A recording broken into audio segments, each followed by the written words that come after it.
thank you for taking the time. The last time I had the pleasure of speaking with you, you were doing the interview from the beach.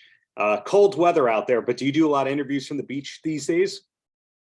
Well, the beach is just across the road. If otherwise, it'd be a hell of an affectation to go, oh, I'm doing some interviews, I'll nip down to the beach. The beach is just across the road. It's very, very noisy. It's like fucking Florida down there today. It really is.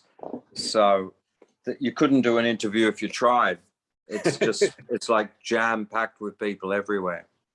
Got it. Well, back to you, Hypnogogue, the first single off the album, the title track to the album. And I first found out about the single back in August. So has the album been done for a long time? So, say it again. Has the album been done for a long time? The album, we started the album in 2019, right at the end of 2019, 4 years ago. And it sort of, because of, there were a load of things happening. There were fires, there was a plague, there was, you know, I had an ingrown toenail.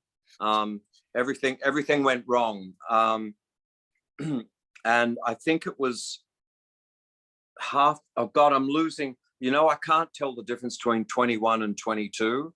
Sometime in, I believe, 21, but it might have been 22, I went in and started doing a lot more work on it. So it's been a long time coming, and then it took a long time to be mixed, and the mixes went around and everybody did some overdubs, and there were more comments and people did more things. So it's been a long, long time coming, like 4 years coming down the pipeline. Sure. And it's gotten great reviews so far. While it's your first new album in 4 or 5 years, you've stayed very busy over the past few years, and we've seen some great additions to the church as well. What's 2023 looking like besides promoting this new album? Well, we're gonna do this tour of America, which is 6 weeks, starting in March, and we're doing a tour of Australia in May. And I guess then we maybe something in Europe.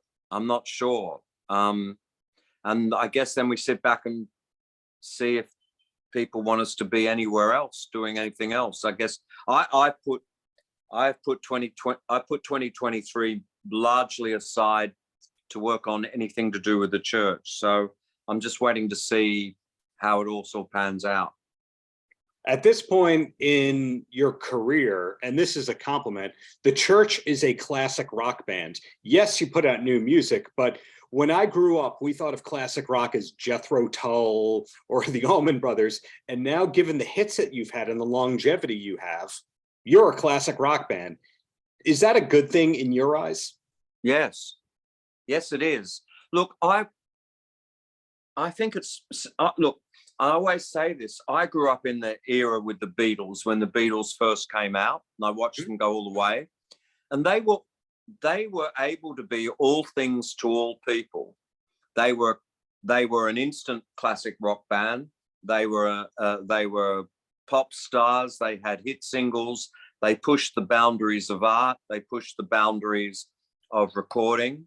And I would like to straddle that contradiction. I like being a classic rock band, and I also like to keep on pushing the boundaries of, like art within, that, what that means to the church. So it doesn't have to be a contradiction between those things.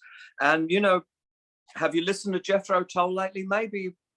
Maybe they're doing their own, but maybe they're making their own version of the Hypnogogue or whatever. Maybe they're still within their own sphere, are pushing the boundaries. Yes. So I think it's possible to be classic and good, and all of the things that I like are kind of classic rock. but I don't like the sort of when classic rock stagnates and then they just do the same old thing. I like the bit of classic rock where they were pushing it, you know, pushing the envelope of what you could do. When I last interviewed Ian Anderson from Jethro Tull, the article got picked up by some publications because Ian was making fun of other artists who don't change their own guitar strings, basically calling them lazy and insisting that he does all that himself. So in a myriad of ways, he is pushing the ball forward. Wow, he would hate me. I don't think I've ever changed my bass string since I was about 18, when they were really expensive and I used to take them off and boil them. And my mother would come in the kitchen and go, "What the hell is this in my saucepan?"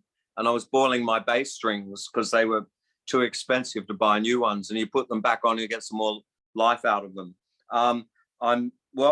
Hats off to him for, he probably tips the spittle out of his flute as well, which is not an enviable job for a roadie to have to do at all.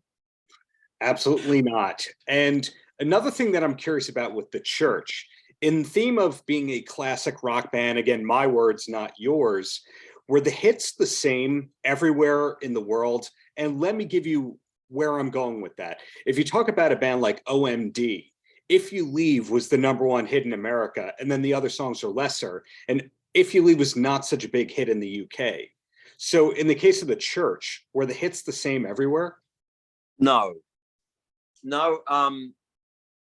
Under the Milky Way, Unguarded Moment was a bit of a hit in Canada, of all places, and Sweden, and in Australia, but not in America. And then Under the Milky Way was, you know, it wasn't so much a big hit in America, but it was had a lot of impact, strangely enough, for a song that only really got to 23 in the charts. So it wasn't really a big hit, and I can't really brag about its high placings. But and in a few other countries as well. Same thing in Australia, but nothing in Europe to speak of. So we don't have any. No one would agree on what, going from place to place and town to town. No one would really agree with how we fit into the sort of the cosmic scheme of things. Probably some people don't think we have any place in the cosmic scheme of things at all. Not me. I think you have plenty of a place right there, and that's very interesting to hear how it's different everywhere in the world, and that Under the Milky Way wasn't this #1 hit because it's been covered by artists, and it is a radio song all these decades later in the States. Yeah. Incredible. Look, I did get a plaque from Arista that I subsequently lost, and it said that we had the rare distinction, we were #1 on radio play on all formats for one brief moment of glory in 1988. God, that sounds like a long time ago. We were #1 on every format there was, other than the ones we weren't eligible for. And it's sort of,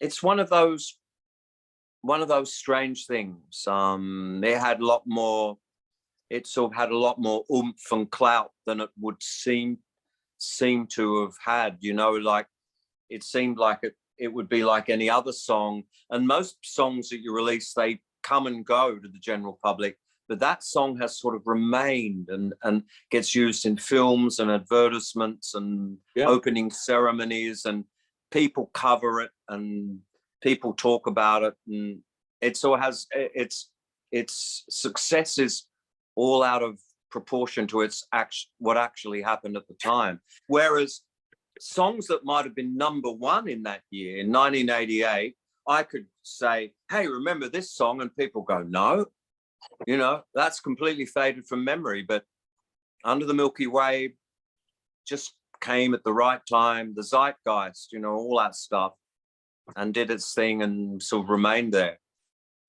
Well, down to the last two questions here. The Hypnogogue is the new album, and it took you a few years to make it.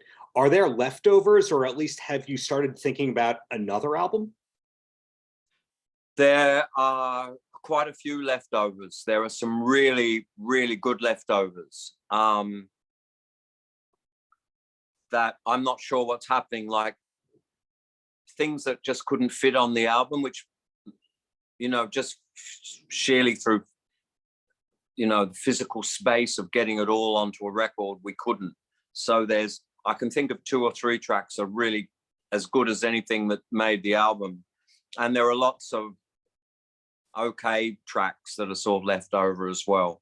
Mm-hmm. It was hard deciding in the end, you know, what actually could go on there, and you never quite get it right. And the Church has had a history of leaving great tracks off records because of our own stupidity, or for record companies like, no, not having that one, we're going to do this instead.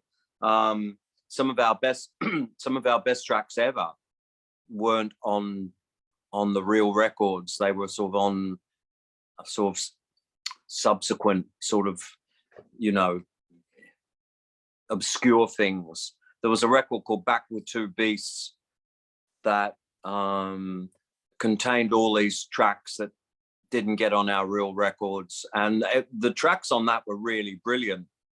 And there's no rhyme or reason. And late, you know, 20 years later, people go, "Why did you do that?" And you know, you sort of scratch your head and go, "I don't know." It's just the selection. It's like, you know, a bunch of guys going, "I don't want that one, and I want this one," and who knows? You never quite get it right. Yeah. My last question for you is, your day job is being on the road and putting on the concerts, but what's the last concert that you went to as a fan or for fun? I went to see Peter Hook and the Light about 2 months ago.